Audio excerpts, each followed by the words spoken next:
Can you just update us how you feel? And I feel good. I feel good. Probably won't go tonight, but feeling good.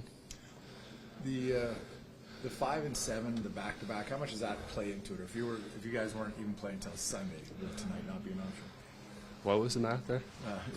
5 games in 7 days. Okay. The back-to-back. Does that come into it, or is this just more all about you two? Just want to feel. I want to feel good. I want to feel at my best, and that's not the case tonight. We know that rest isn't something that you generally look for each year. It's about being healthy. Is it always hard to make maybe a big picture decision versus in the moment wanting to help out? I never want to miss games. I really don't. It's frustrating. At the end of the day, we're after bigger things here. And being healthy. Everyone being healthy is priority number one. Does it make it a bit easier when you watch your team play as well as you did 2 nights ago? Yeah, it was great. I thought they played really, really, really well. Solid, in control the whole night. There was no stressful moments, so it was great. You've been on the bench for all of it, but the biggest improvement for your team has really been your defensive play 5-on-5. Right? I think you're second best in the NHL for quite a stretch here. From even watching upstairs, what do you see that's been the biggest improvement defensively 5-on-5? Well, I think we're just really aware of it. I think everybody talks about playing defense, but our room, it's all we really talk about. We want to be a tight checking team. We want to play that simple game. Obviously, we got the players to open it up if we have to, and play that offensive game. We can do both, but. I think the biggest thing for our group is just awareness, just, being focused for the full 40 minutes, into the details, little things, all the cliche things, but that's what defending is. It's awareness, it's focus, it's being dialed in, and our group was that for the full game the other night. Connor, this injury, is this something that was nagging you, or something that you picked up at the That's a good question. Probably a little bit of both. Confident that you'll be able to get past it and not carry it into the playoffs? Yeah, extremely confident.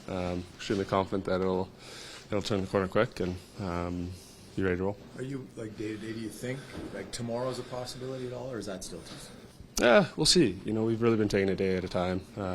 We've been making decisions day to day, and we'll cross that bridge tomorrow.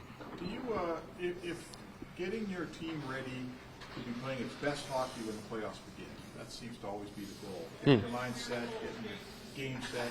Where do you think your team is with 5 games left? I really like where we're at. I thought, I think we've played some really good hockey the past 3 games.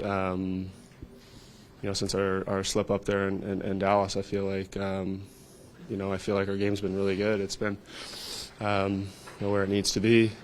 With that being said, our group, there's always going to be, line tinkering, and there's always going to be that type of thing going on. So, having set lines for our group has never really been the case, and especially now that, since adding, Sammy and Rico, we got depth and we got a lot of different combinations we can use, and I'm sure you'll see lots of different combinations along the way. It's a bit of a unique stretch, Kyle, because you have 6 games in the last 9 days, so you can't hit the gas the whole way because you have to conserve a little bit for the playoffs, but you want to maintain your momentum. So how do you kind of strike that? Yeah, we still got lots to play for coming on the stretch. We keep saying that. There's seeding, there's positioning, there's all those types of things, all while maintaining, a healthy group. I'm not really a big believer in resting guys. With that being said, 6 games in 9 days is a lot. So, if we rest guys, that's just the circumstances we're in. But, I think you want to be, pedal to the metal, foot on the gas, all the way to the end and into that game 1. To what extent are you looking at possible opponents? Because there's sort of 2-3 in that mix right now that you might be facing. Well, there's lots of different possibilities, lots of different outcomes. We're just trying to make sure that our game is where it needs to be, and that's our main focus.